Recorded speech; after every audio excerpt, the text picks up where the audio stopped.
vocês? Eu sou a Beatriz e sejam muito bem-vindos ao meu canal.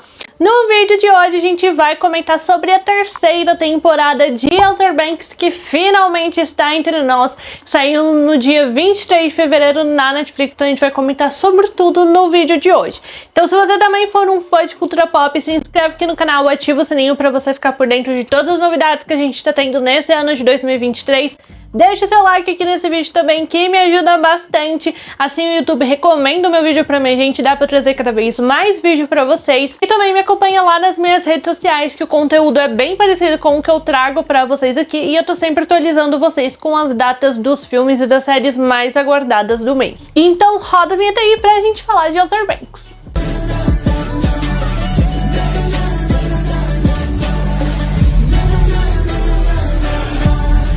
Antes de mais nada, já aviso vocês que no vídeo de hoje nós teremos spoilers sobre a terceira temporada de Outer Banks, que tem bastante coisa pra gente comentar sobre. Eu não sei se coisas tão boas assim, mas tem bastante coisa pra gente estar falando antes. Se você não assistiu ainda a terceira temporada de Outer Banks ou quer saber mais aí sobre a série, tem vídeo aqui no canal já falando sobre a segunda temporada da série, tá bom? Então eu vou deixar esse outro vídeo sobre a segunda temporada de Outer Banks no card, também fixado nos comentários pra você poder ir lá assistir. Também estou conseguindo gravar meu videozinho de Outer Banks com a minha camisetinha de Outer Banks maravilhosa, que eu já tinha essa camiseta, mas não tinha saído a temporada nova pra eu poder estar gravando vídeo com ela.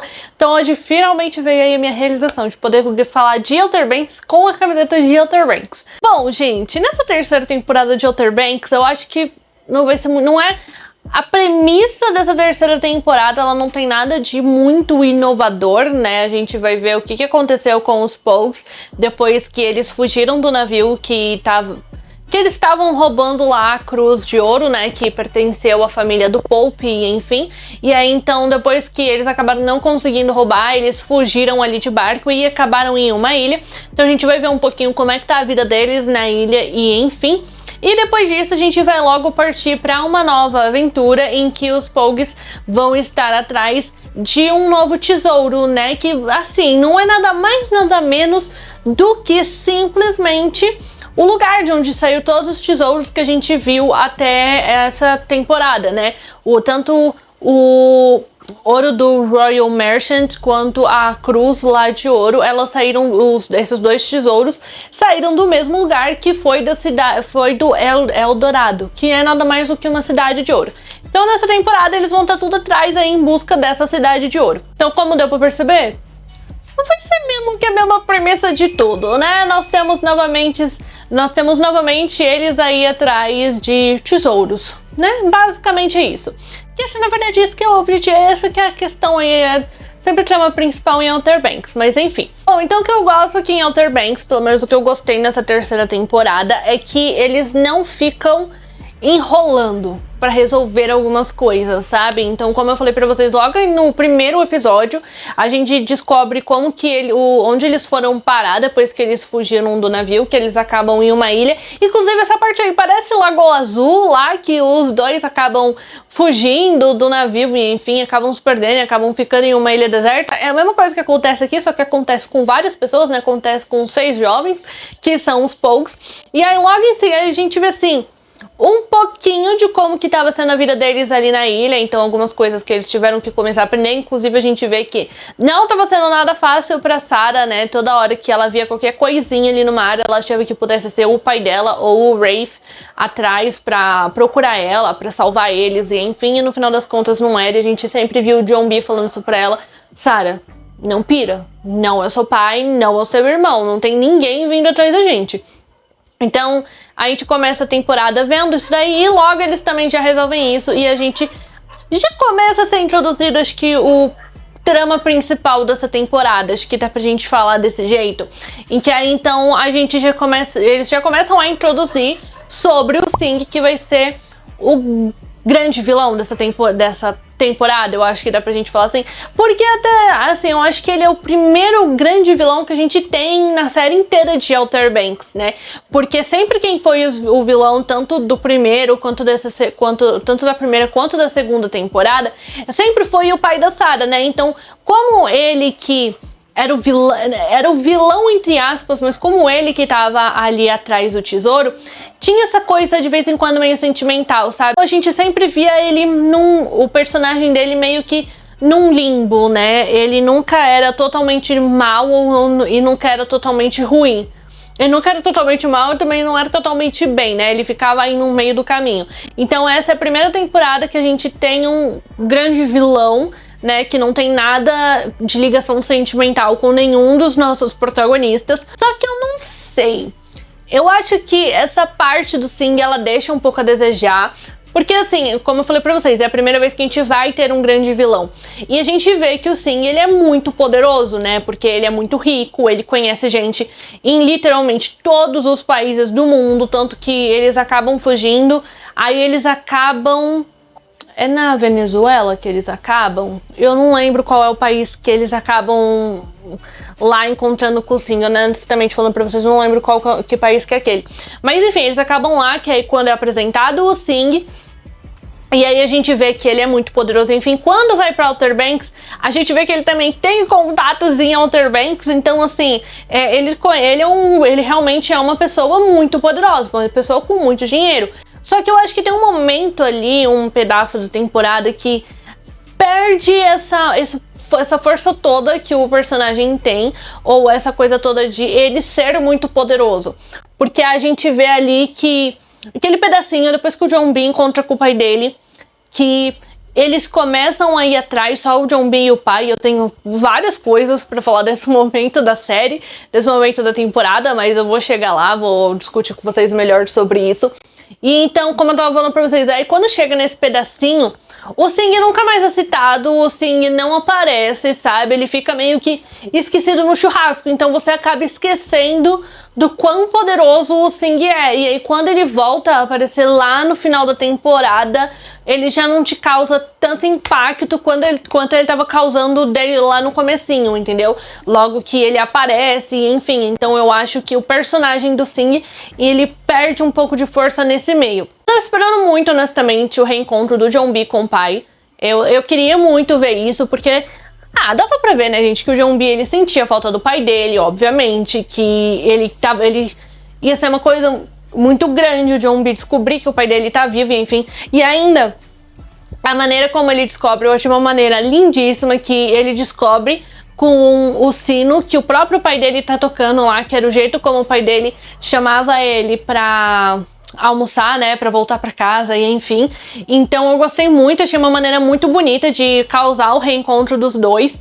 Aí eles se reencontram. Primeiro de tudo, eu já tava extremamente agoniada com a barba e o cabelo desse homem, porque Outer Banks é uma série que se passa em Ilhas do Caribe, eu acho que dá pra gente falar assim. É uma série que se passa em um lugar que é muito, muito quente, é muito calor. A gente fica agoniado quando os próprios protagonistas não tomam banho durante a temporada e ele ainda, o pai do John B ainda, tem uma baita de uma barba e de um cabelo grande. Então eu já estava extremamente agoniada, querendo cortar o cabelo e a barba desse homem. Mas enfim, a gente teve o reencontro deles. E aí, depois disso, eu passei a não gostar mais do pai do John B. E não gostar da dinâmica dos dois. Porque o pai dele começa a fazer um monte de merda, que é isso que acontece, né, na verdade. Ele mata gente que não tem necessidade. Ele claramente tá muito mais interessado no tesouro, em ir atrás do tesouro, em usar o John B pra achar o tesouro pra ele, do que em realmente querer criar uma conexão de novo com o filho dele, sabe? De querer recuperar o momento deles perdido. E enfim, então assim, ele tá meio que cagando que ele encontrou o filho dele. Ele só tá usando o filho dele pra encontrar o tesouro. E aí, o que me deixava mais irritada é que, ao invés do John B contar pra galera o que tava acontecendo, contar pros amigos dele, ou contar pelo menos pra Sarah o que tava acontecendo, ele não faz isso, ele fica estranho, sai andando lá com o pai dele, indo atrás do tesouro, e enfim. E os amigos dele ficam tipo, o que tá acontecendo, sabe? Principalmente Sarah. Eu acho que esse é um dos principais motivos que faz a Sarah ficar muito confusa, porque, pô, ela tinha uma relação ali com o John B que era completamente diferente, aí o pai dele chega e ele muda assim do nada. E eu não gostei também dos momentos em que o pai do John-B tá falando mal da Sarah pra caramba, tá criticando a Sarah pra caramba, e o John-B tá quieto. O John-B não tá defendendo a namorada dele, ou mulher, porque ele fala que ele tá casado, né? Então, assim, e ele não tá defendendo a pessoa que tá do lado dele, sabe? Eu acho que demora muito, ele faz isso só no último episódio, que ele faz isso de defender a Sarah, e pra mim demorou muito, sabe? Ele tinha que ter dado uma no pai nele logo no início, falando, não, ela tá comigo, ela é minha esposa, minha namorada, e eu não vou aceitar que você fique falando dela dessa forma. Então essa arco todo do pai do John-B e do John-B atrás do raio do tesouro foi muito chato, eu não gostei nem um pouco. Eu gostei muito mais quando o pai do John-B tava sequestrado do que quando o pai do John-B tava junto dele, entendeu? Porque ele é um personagem que eu não gostei nem um pouco, eu achei que eu fosse gostar muito de ver os dois juntos. Eu imaginei que provavelmente a gente fosse ver o pai dele indo em busca dos tesouros junto, e enfim, mas não que fosse dessa forma. E aí eu também acabei sentindo muita falta da gente ver mais todos eles juntos, sabe? De ver os nossos Pogues em busca de tudo junto, trabalhando juntos. A maior parte da temporada é eles separados, cada um num canto, cada um fazendo um arco diferente. Não acho que isso é ruim pra temporada, eu não acho que isso faz você perder a vontade de assistir, não é isso, mas eu queria que tudo fosse resolvido junto, sabe? Meio que como sempre foi, como eles sempre fizeram, de ó, tá dando uma merda aqui, tá acontecendo tal coisa aqui, e eles irem contando e irem se ajudando, irem bolando planos juntos pra poder resolver. Eu senti muita falta dessa parte da temporada, porque eu lembro que eu falei no meu vídeo da segunda temporada de Outer Banks que a amizade deles é o coração da série, né? Tudo começa com a amizade deles. Então, quando a série começa, eles já são muito amigos desde sempre. E aí nessa temporada tem meio que uma quebra nessa amizade deles, porque eles passam a não contar mais um pro outro o que tá acontecendo, o que eles estão buscando, e enfim. Então eu senti muita falta de ter essa amizade deles forte nessa temporada. E aí eu tava falando de tanta coisa que a gente tem bastante do Rafe nessa terceira temporada de Outer Banks, e eu acho que eles fazem de um jeito que nessa temporada a gente sente até em alguns momentos um pouco de dó do Rafe. Eu pelo menos estava sentindo ali um pouco de dó dele em alguns momentos, sabe? Entendendo até muitas vezes o lado dele de que, pô, ele tá fazendo de tudo pra agradar o pai, pra provar pro pai dele que ele é capaz de cuidar das coisas sozinho, sabe? Que ele cresceu e, enfim, que ele dá conta. E o pai dele tá mais interessado em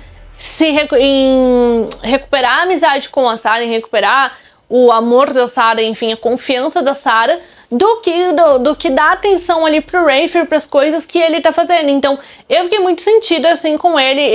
O Rafe é um personagem que claramente ele tem muitos problemas, eu acho que isso é nítido pra mim desde a primeira temporada de Outer Banks. Ele precisa de uma terapia grandíssima, mas nessa temporada a gente consegue ver mais disso, né? A gente consegue até entender mais dele, e muitos não tem nem como você ter tanta dó do Rafe nessa terceira temporada de Outer Banks. Não dá, gente, pra ter dó dele nessa temporada. Não acho que o objetivo da série com isso teria sido humanizar o personagem, fazer uma redenção em volta do personagem. Não acho que seja esse o objetivo, mas é só pra gente entender melhor as ações dele, né? O porquê que ele faz as coisas que ele faz, o porquê que ele não gosta da Sarah, que a gente sabe que ele não gosta da Sarah, e eu acho que nessa temporada dá até pra gente ver que ele tem os motivos dele, entendeu? Que fazem sentindo ele pensando com a cabeça dele. E eu jamais imaginei que eu ia ver o Rafe e a Kiara trabalhando juntos, né, tendo que se unir e confiar um no outro pra poder escapar do Singh. Então foi uma coisa que me surpreendeu, essa união deles, e eu gostei. E pra mim o último episódio, ele é meio bagunçado em questão de personagens, porque eles querem literalmente colocar todos os personagens no último episódio pra todo mundo ir atrás do tesouro, quando não tinha necessidade.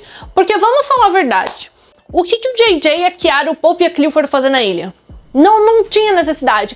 O que eles fizeram? Eles acabaram ajudando ali, salvando a Sarah e o John-B do Ward e do segurança do Singh, né? É isso que eles acabam fazendo, mas eu não acho que tinha necessidade de terem levado eles pra ilha, sabe? Então aí quando a gente chega na ilha, tem aquele monte de personagem que na maior parte do tempo nem aparece, né? Nem mostram eles direito, porque o foco fica bem no John B e na Sarah, porque eles que estão ali conseguindo chegar perto do tesouro.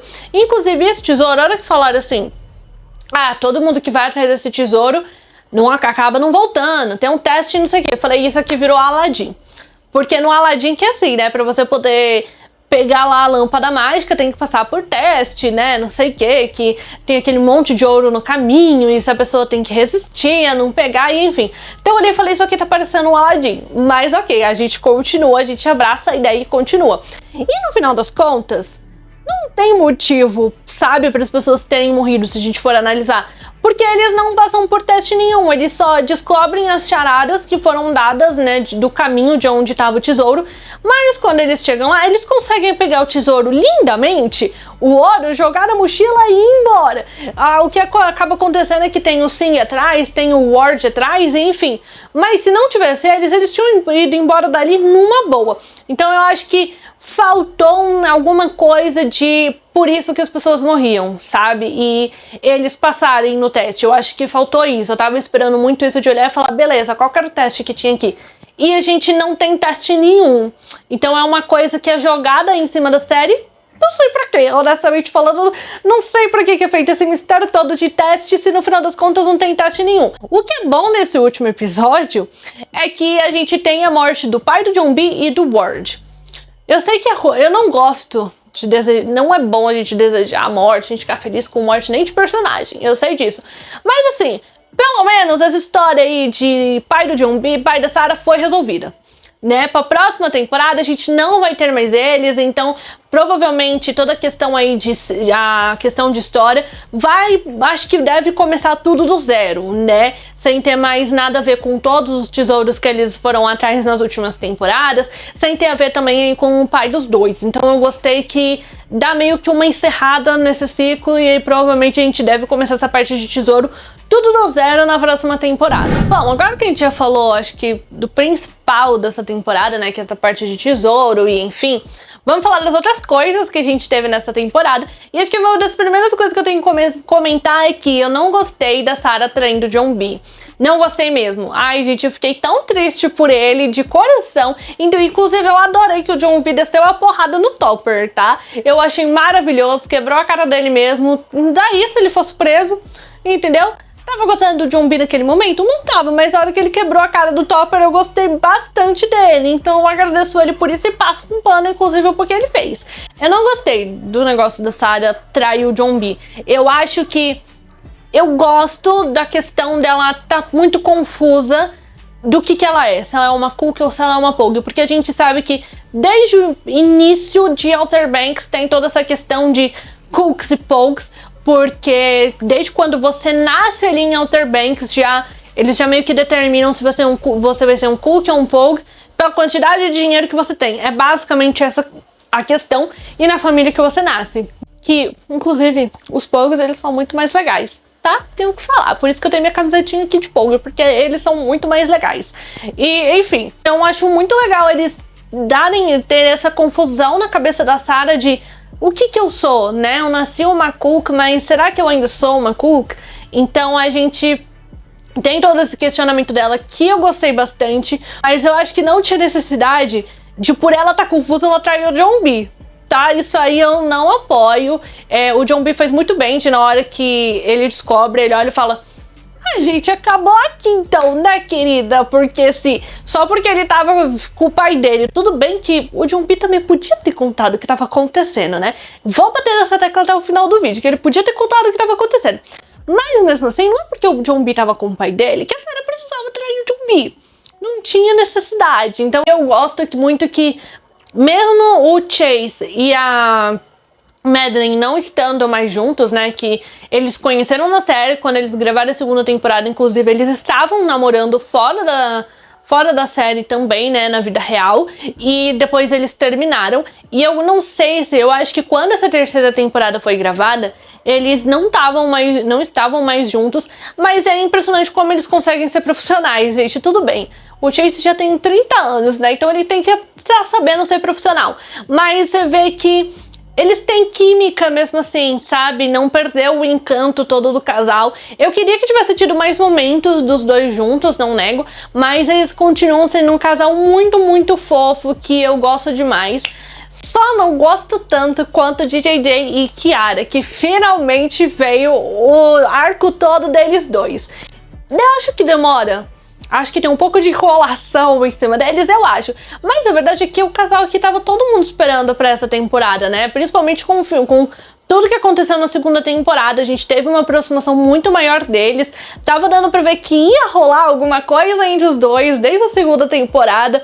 Então a gente tava muito ansioso, esperando por isso, esperando o beijo dos dois finalmente, enfim. Então eu acho que enrola um pouco, mas ao mesmo tempo é compreensível, e em muitos momentos, inclusive, eu fiquei com um pouco de dó do JJ, porque a gente vê que uma grande questão ali pra ele tá sendo realmente a questão financeira, porque a Kiara, ela teoricamente seria uma cook, né? Ela tem dinheiro, ela nasceu na parte rica da cidade, enfim, e o JJ não tem nada. Inclusive o JJ tá com um aviso de despejo na porta dele, né? Ele não tem paz esperando por ele em Outer Banks, ele não tem nada, gente, essa é a verdade. O coitado do menino não tem nada, então essa acaba sendo uma questão muito grande pra ele. Eu senti, pelo menos, que é muito compreensível, mas eu gosto da trajetória dos dois, sabe? Ai, gente, aí quando ele vai atrás dela no acampamento, pelo amor de Deus, essa cena foi tudo pra mim, esse episódio foi tudo pra mim, que eu tô querendo reassistir esse episódio, inclusive. Então, é maravilhoso essa parte, finalmente veio a Kiara e o JJ juntos. A verdade também é que o que salva a terceira temporada de Outer Banks é o JJ, porque ele é o melhor personagem dessa série. Eu dei muita risada com ele nessa temporada, ele ali com o John B, que o John B tava todo preocupado, procurando pista de pra onde o pai dele pode ter sido levado, sequestrado, enfim. E enquanto isso o JJ tava comendo frango, eu tava tipo, não é possível que ele tá fazendo isso, mas ele tava fazendo isso, e é muito do JJ fazer isso. Inclusive, a cena deles também se escondendo do Chup embaixo da mesa, gente, o que eu ri nessa cena, deles se esconderem embaixo da mesa, essa cena é muito boa. Então, o JJ salva a série, entendeu? Ele salva a terceira temporada de Outer Banks, porque ele é maravilhoso. Tá complicado aqui assistir série ultimamente, viu? Porque cada série que eu assisto, eu acrescento um crush na minha lista de crushes fictícios. E o JJ também tá nessa lista. Então tá complicado aqui ultimamente. O Pope e a Cleo, né? E assim, o que eu ia falar... Eu gosto dos dois, mas eu não sei se eu gosto da construção dos dois nessa temporada. Porque a gente tem pouquíssimos momentos deles dois, sabe? A Cleo, eu entendo muito quando ela começa a se interessar pelo Pope, né? Porque, pô, o Pope tá oferecendo a casa dele, o Pope tá oferecendo o quarto dele, ele tá cuidando dela de alguma forma, ele tá ajudando ela a se encaixar na cidade. Então, assim, ele tá tendo todo um cuidado ali com ela, né? Então faz muito sentido ela começar a gostar dele. Mas eu não vejo momentos, eu acho que eles não mostram momentos de quando o Pope também fica assim, começa a se interessar pela Cleo, sabe? Pra eles realmente ficarem um afim do outro e se apaixonarem, e estarem juntos, e enfim. Então eu acho que falta mais momentos deles como casal, desenvolvidos como casal. Acho que não tinha necessidade de ser tão rápido assim, sabe? De terem colocado os dois nessa temporada. Eu acho que podia ter dado introdução pra eles serem mais bem desenvolvidos numa quarta temporada, e aí finalmente a gente ter os dois juntos. Então acho que não tinha essa necessidade de terem feito isso agora, porque querendo ou não fica uma coisa um pouco jogada. Prometo que eu tô acabando, e eu gostei muito do final da temporada, que finalmente vieram os refrescos de os Pogues saírem felizes, conseguirem ficar com o ouro finalmente, porque em todas as temporadas eram eles que descobriram o ouro, eram eles que iam atrás, eles que se ferravam pra achar isso, e no final das contas alguém sempre acabava passando a perna neles e eles perdiam o ouro. Então eu gostei que no final dessa temporada eles conseguiram sair por cima, vamos dizer assim, né? Eles conseguiram ficar com o ouro realmente. Achei a cidade toda uma hipócrita, tá? Quando tá lá fazendo reunião pra eles, ovacionando eles, parabenizando eles, enfim, quando em todas as temporadas anteriores todo mundo ficava contra eles, todo mundo apontava dedo, todo mundo falava que eles eram loucos por estarem achando que algum tesouro existia. Inclusive nessa temporada que a Kiara acaba no acampamento lá, que os pais dela mandam ela à força, porque eles acham que ela tá louca. E agora que ela realmente achou o ouro junto com os amigos dela, tá todo mundo avassalando eles. Então eu achei todo mundo uns hipócritas nesse final de temporada, tá? Não vou negar, achei a cidade toda uma hipócrita nisso. Mas enfim, então eu gostei bastante, sabe? De ver que todos eles estão felizes e que eles tiveram um final feliz. E aí logo em seguida a gente já tem introduzido o que a gente vai ver na quarta temporada de Outer Banks, que vai ser a história do Barba Negra. Que todo mundo deve conhecer esse nome, gente, não é possível que vocês não conheçam, né? Porque ele é um nome muito famoso da época dos piratas, né? Ele era um grande pirata, inclusive tem muitos filmes aí com ele representado, por exemplo, aí Piratas do Caribe, então agora a gente vai ter ele aí como vilão, provavelmente, ou eles atrás do tesouro que o Barba Negra descobriu há muito tempo atrás. Então eu gostei bastante e eu acho que todos eles vão se tornar caçadores de tesouros. Pra mim parece que vai ser esse o destino dos Poes, porque a gente vê que o cara lá, o senhor, vai atrás deles e dá o diário do Barba Negra, né, pra eles. E aí meio que, vamos falar assim, procurando os serviços deles pra procurarem aquele tesouro, sabe? Acho que vai ser uma aventura muito boa pra eles. Então acho que isso vai acabar sendo o caminho deles aqui dentro da série. Mas enfim, gostei desse final e isso me deixou muito animada pra quarta temporada de Outer Banks, que já está confirmadíssima e renovadíssima pela Netflix. Eu gostei dessa terceira temporada de Outer Banks, mas pra mim a segunda temporada de Outer Banks ainda é a melhor da série, tá? Porque foi a que eu mais fiquei empolgada pra assistir, a que eu assisti mais rápido de todas as temporadas de Outer Banks. Então eu gosto dessa terceira temporada, mas pra mim a segunda temporada de Outer Banks ainda é melhor. Quero saber de você o que você achou dessa terceira temporada de Outer Banks, se você já assistiu. Conta pra mim nos comentários que eu quero ver aí a opinião de todos vocês, o que vocês acharam. Como eu falei pra vocês, aqui a gente tá sempre trazendo as novidades do mundo de cultura pop, tanto filme, série, de streaming e de cinema. Então ainda tem muita coisa pra sair esse ano. Quando sair a quarta temporada de Outer Banks, com certeza vai ter vídeo aqui no canal falando com vocês sobre ela. Então pra você não perder mais nada, se inscreve aqui no canal, ativa o sininho, que assim, sempre que sair vídeo novo por aqui, o YouTube te notifica e você não perde mais nada. Não esquece também de deixar o seu like aqui nesse vídeo, por favor, que me ajuda muito, muito, muito mesmo. Assim o YouTube entende que vocês gostam desse tipo de conteúdo, aí ele divulga o meu vídeo pra mais gente, divulga o canal pra mais gente, e eu posso trazer cada vez mais vídeo de Outer Banks aqui pra vocês. E também me acompanha lá nas minhas redes sociais, que o conteúdo de lá é bem parecido com o daqui, e eu tô sempre atualizando vocês as datas de estreia de série, de filme, as séries que são renovadas, canceladas e por aí vai. E é isso, um beijo e até o próximo.